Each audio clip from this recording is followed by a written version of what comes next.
पाकिस्तानी सियासत में इंटेलिजेंस अफसरान की मुदाखलत के हवाले से कई नामों की गूंज सुनी जाती रही। इंतखाबात, सियासी हुकूमतों को बनाने, उल्टाने, अदालती फैसलों पर असरअंदाज होने, सियासी जमातों को तोड़ने और बनाने, मीडिया को दबाने के हवाले से कई जर्नैलों के नाम सामने आए। मगर पाकिस्तान की हालिया सियासी तारीख में जिस तरह जनरल फैज़ हमीद की मुदाखलत की खबरें सामने आती रहीं, उसकी कोई नज़ीर नहीं मिलती।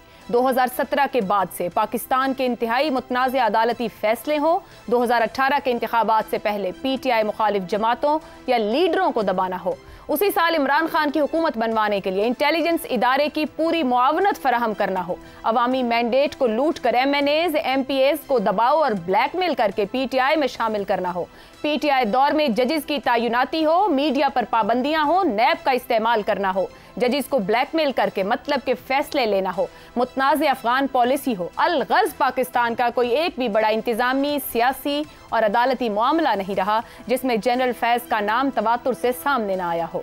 पाकिस्तान के इस इंतहाई मुतनाज़ जनरल को खुद भी इल्म था कि वह हर तरह के आइन और कानून से बालातर होकर ये सारे मामलात कर रहा है।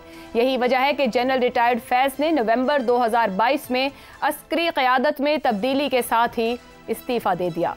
अब DGISPR के मुताबिक साबिक DGISI लेफ्टिनेंट जनरल रिटायर्ड फैज़ हमीद को फौजी तहवील में ले लिया गया है। पाक फौज के शोबा ताल्लुकात आमा के मुताबिक साबिक DGISI लेफ्टिनेंट जनरल रिटायर्ड फैज़ हमीद के खिलाफ सुप्रीम कोर्ट के हुक्म पर टॉप सिटी की कोर्ट ऑफ इंक्वायरी शुरू की गई। टॉप सिटी केस में लेफ्टिनेंट जनरल रिटायर्ड फैज़ हमीद के खिलाफ टॉप सिटी इंतजामिया और मालिकान को अगवा करना और उनसे जबरन टॉप सिटी का कब्जा लेने से मुताल्लिक शिकायत शामिल थी।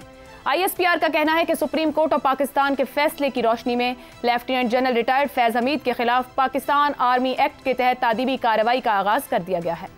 तर्जमान पाक फौज ने बताया है कि जनरल रिटायर्ड फैज़ हमीद को तहवील में लेकर उनके खिलाफ फील्ड जनरल कोर्ट मार्शल का अमल शुरू कर दिया गया है। पाकिस्तान में इससे पहले भी कई जर्नैलों के एहतिसाब की कोशिश की गई, मगर इस एहतिसाब के वाज़े असरात सामने नहीं आए। अब देखना होगा कि पाकिस्तानी तारीख के इस मुतनाज़े जर्नैल के खिलाफ फील्ड जनरल कोर्ट मार्शल के बाद क्या बड़ी कार्रवाई की जाएगी। इसी मामले पर प्रोग्राम में गुफ्तगू रहेगी। हमारे साथ मौजूद हैं हसन निसार, जैगम खान, अबसार आलम, शहजाद चौधरी और हमें ज्वाइन कर रहे हैं major general retired Tariq Rashid sahab भी। आप सभी का बहुत शुक्रिया। प्रोग्राम में गुफ्तगू का आगाज़ करेंगे हम इसी सवाल के जरिए। फैज़ हमीद का field general court martial, Pakistan के मुतनाज़े तरीन जनरल के खिलाफ कार्रवाई का आगाज़, क्या पाक फौज ने घर से भरपूर सफाई का आगाज़ कर दिया? जनरल तारिक साहब, आप हमारे मेहमान हैं, हमें ज्वाइन कर रहे हैं, बहुत शुक्रिया। ये आगाह कीजिएगा कि पाकिस्तान आर्मी एक्ट की दफात के तहत कार्रवाई का आगाज़ किया गया है। कार्रवाई के आगे बढ़ने का तरीक़ा कार क्या होगा, किस तरीके से इस प्रोसेस को चलाया जाता है और कितना अहम है ये खुद पाक फौज के लिए? लेकिन ये बहुत ही आम है पाक फौज के लिए। और आपने इशू अपने प्रीएम्बल में जो बातचीत की, अगर किसी पे ये साबित हो जाता है कि उसने जब वो इन ऑफिस में था और उसने अपने अख्तियारात का नाजायज इस्तेमाल किया, तो फौज में उसके लिए एक पूरा सिस्टम मौजूद है। फौज में चाहे सिपाही हो, चाहे एक जूनियर ऑफिसर हो या सीनियर ऑफिसर हो, अगर आपके खिलाफ कोई चीज रिपोर्ट हो जाती है और वो प्रूव हो जाती है, तो फौज उसके खिलाफ पाकिस्तान आर्मी एक्ट के तहत उसके खिलाफ वो कार्रवाई करती है। उसमें मुख्तलिफ दर्जे के कोर्ट मार्शल होते हैं, जैसे एक समरी कोर्ट मार्शल होता है, एक जनरल कोर्ट मार्शल और फील्ड जनरल कोर्ट मार्शल, और उसके तहत कितनी उसमें सेवेरिटी है और किस रैंक का वो ऑफिसर है, उसके मुताबिक ये कॉन्स्टिट्यूट किया जाता है। और इसकी कार्रवाई नॉर्मल एक अदालती निज़ाम की तरह जैसे चलती है। उनको सफाई का मौका दिया जाता है, वो अपना जो है वकील सफाई साथ रख सकते हैं, वो उनका केस ट्रीट कर सकता है, और विटनेसेस उनके खिलाफ जो होते हैं वो लाए जाते हैं, उनको क्रॉस एग्जामिन किया जाता है, और फिर आखिर में इनका जो प्रेसिडेंट होता है इन कोर्ट मार्शल्स का, वो फैसला कर देता है। अब वो फैसला करके फिर चीफ ऑफ आर्मी स्टाफ को भेजा जाता है फाइनल अप्रूवल के लिए। उसमें अक्यूज उसको खिलाफ अपील भी कर सकता है, बस फाइनल डिसीजन पे चीफ ऑफ आर्मी स्टाफ देता है कि वो उनकी अपील पे उसको एक्सेप्ट करते हैं या रिजेक्ट कर देते हैं।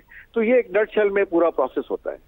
जनरल साहब, अगर मैं समझना चाहूँ, आपने कहा एक समरी कोर्ट मार्शल, एक जनरल कोर्ट मार्शल, एक फील्ड जनरल कोर्ट मार्शल है, तो इसकी तरतीब क्या है? यानी कि कम सिवियरिटी के साथ क्या है और टॉप सिवियरिटी के साथ क्या है? देखिए, इसमें जैसे समरी कोर्ट मार्शल है, वो एक यूनिट का जो कर्नल साहब होते हैं, लेफ्टिनेंट कर्नल होते हैं, उनको ये इख्तियार दिया गया है पाकिस्तान आर्मी एक्ट में कि वो उसके तहत कार्रवाई कर सकते हैं, और उसमें मैक्सिमम सजा जो होती है वो 1 साल तक उसको रिगरस इम्प्रिजनमेंट या कैद बामुशक्कत किसी को भी वो दे सकते हैं जो उनके अंडर कमांड हो। फिर उसके बाद जनरल कोर्ट मार्शल आता है, उसकी अपनी एक पावर्स है और फिर जनरल कोर्ट मार्शल की हाईएस्ट पावर है। दिस इज द हाईएस्ट जो है पाकिस्तान आर्मी एक्ट के तहत अदालती एक मैकेनिज्म मौजूद है जो कोई भी सजा उसको दे सकता है। अच्छा ठीक है, एक बात और फरमाइएगा कि जो आईएसपीआर की जानिब से अपना पॉइंट ऑफ व्यू दिया गया है उसके अंदर कहा गया है कि रिटायरमेंट के बाद भी आर्मी एक्ट की कई खिलाफ वर्जियां साबित हो चुकी हैं जनरल फैज पर। उन्होंने 26 नवंबर को रिटायरमेंट ली थी, अभी 2 साल होने में अभी भी चंद महीने बाकी हैं। तो आर्मी एक्ट के नीचे ये जो उन्होंने बाद में मतलब नहीं रहे, जैसे आप किसी सियासत में हिस्सा नहीं ले सकते, कोई और बहुत से मामलात या कोई गुफ्तगू इस तरह की नहीं कर सकते, वो मुस्तकिल इसके अंदर रहे, तो एक से ज्यादा केसेस को इनिशिएट होंगे, साथ चलेंगे और फिर ये कंक्लूड होगा या हर केस अलग-अलग उन पे चलकर कंक्लूजन की तरफ जाएगा? देखिए, जो आईएसपीआर ने बताया है उनके खिलाफ जो बताया गया मेन तो एक जैसे बताया गया टॉप सिटी वाला, जी बिल्कुल, फिर वो उसके साथ साथ और चीजें भी बताई गई। जी बिल्कुल, जैसे जब आप रिटायर हो जाते हैं तो उसके 2 साल तक आप किसी भी किस्म की सियासी सरगर्मियों में या कोई भी चीज है उसमें जिसमें कि स्टेट की कुछ सोवरेनिटी या सिक्योरिटी कॉम्प्रोमाइज उसमें हिस्सा नहीं ले सकते आप। तो उसमें इनके खिलाफ इल्जामात वक्तन फवक्तन मीडिया में आते रहे। जब ये पूरा केस चलेगा इसमें उन्हें सफाई का मौका दिया जाएगा, जो प्रोसिक्यूटर्स होंगे वो इनके खिलाफ सारी चीज सामने लाएंगे और इनको तमाम चीजों का एक एक करके जवाब देना होगा। ठीक हो गया जी। तारिक साहब, मुझे ब्रेक पे जाना है, मगर उससे पहले मैं आपका एक कमेंट चाहूंगी कि यहाँ पे अभी फैजाबाद का भी जिक्र हो गया और फिर 9 मई का भी जिक्र हो गया। फैजाबाद के वक्त तो एक ऑफिसर के तौर पर वो मौजूद थे, लेकिन पोस्ट रिटायरमेंट भी उनके नाम की गूंज बहुत से हलकों में आती रही, बहुत सी जगह पर उनकी डिक्टेशन देने की भी बात आती रही। इदारे की तरफ से आज इस जो कुछ कौम के सामने रखा गया, इसमें क्या पैगाम दिया गया है? देखिए, पैगाम यही दिया गया है कि फौज एक मुनज़्ज़म इदारा है और फौज एक ट्रांसपेरेंट इदारा है। अगर उसके सामने हकायक आ जाएंगे, चाहे वो जनरल हो, चाहे DGISI हो, कोई भी हो, इर्रिस्पेक्टिव, चाहे सिपाही से लेके टॉप मोस्ट अपॉइंटमेंट का आदमी हो, उसके खिलाफ फौज कार्रवाई करेगी, कानून के मुताबिक करेगी, उसे सजा देगी। इसको मैं देखें, इसमें काफी चीजें पॉजिटिव हैं, जैसे मेरे साथ जो कोलीग पैनलिस्ट हैं वो बता रहे हैं, तो इसमें इंशाल्लाह अदारे की भी बेहतरी होगी, मुल्क की भी बेहतरी होगी और हम इवॉल्व होंगे और आइंदे आने वालों के लिए एक लेसन होगा। तो इसे हमें फिलहाल मेरा ख्याल है हमें इंतजार करना चाहिए और जैसे कार्रवाई आगे बढ़ती है उसके मुताबिक हम बात कर सकते हैं। बहुत शुक्रिया तारिक रशीद साहब ज्वाइन करने के लिए। हम एक ब्रेक लेते हैं, गुफ्तगू कंक्लूड करेंगे और बात यहीं तक पहुंची कि कानून की अमलदारी जरूरी है, जल्द या बदेर जालिम को सामने आना होता है और उसका एहतसाब होना भी जरूरी है। ब्रेक से वापस आएंगे तो बात करेंगे किस किस के लिए सीख है और क्या कोई सीख लेने को तैयार होगा। इस ब्रेक के बाद बात करें थे फैज हमीद के फील्ड जनरल कोर्ट मार्शल को लेकर, इसी मामले पर गुफ्तगू आगे बढ़ाएंगे। मुल्क में एक जानिब सियासी अदम इस्तेहकाम है, दूसरी जानिब आईनी मामलात की तशरीह और उसका बहरान खड़ा है, साथ ही साथ माजी के अहम किरदारों के जो आमाल और मामलात सामने आ रहे हैं, तो क्या इसके अंदर कोई लर्निंग है, कोई सीख है लोगों के लिए? पैनल के सामने सवाल रखेंगे। Faiz Hameed field general court martial, सियासतदानों, इदारों समेत किस किस के लिए सीख? हसन निसार साहब, हर कोई अपने माजी से कहीं ना कहीं सीखता है, अपनी गलती से कहीं ना कहीं सीखता है। हम जहां खड़े हैं, अब हम जश्न आज़ादी भी सर पर है, 14 अगस्त है 2 दिन बाद, हम घूम फिर के दायरों का सफर करते उसी जगह होते हैं। आपको लगता है इस पूरे मामले के बाद गुज़िश्ता चंद साल जैसे गुजरे, क्या सियासतदान, क्या इदारों में काम करने वाले लोग सब सीखेंगे, अपने अपने दायरे में वापस जाकर काम करेंगे? नहीं, आई डोंट थिंक सो।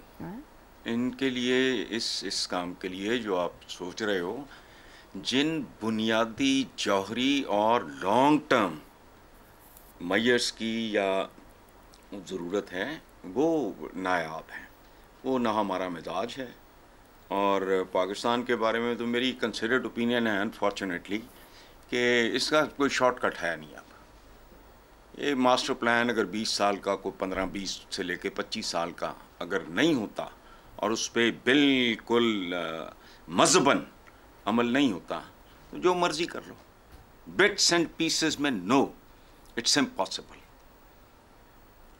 ये आप वो हद क्रॉस कर चुके हैं।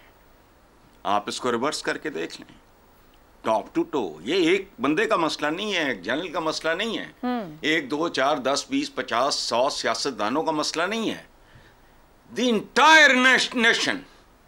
ये याद रखना।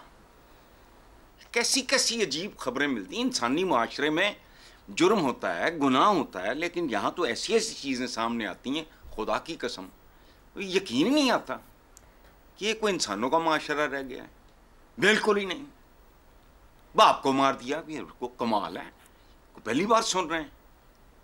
कतन नहीं, किबला दुरुस्त करना होगा और ये शॉर्ट टर्म मुमकिन नहीं। तो ये किबला किधर से और कैसे दुरुस्त होगा? टॉप से शुरू होगा, नीचे से होगा? ये बुनियादी जौहरी तब्दीली किधर से आएगी? कहीं बाहर से आके गिरेगी? देख मैं आपको अर्ज कर देता हूं, मुझे पता है it's going to be very difficult to digest and appreciate, लेकिन ये 20 साल का प्लान होगा। 5 साल का बच्चा स्टेट गोद ले, सुतीली नहीं सगी माँ बन के, और सब्र से, तहम्मुल से, पेट पे पत्थर बांध के, और ये सोच के कि ये इतना वक्त लगेगा। बात सुनो, चंद हजार बिगड़े हुए लोगों को संवारने के लिए नबी करीम को इट टुक हिम 23 ईयर्स।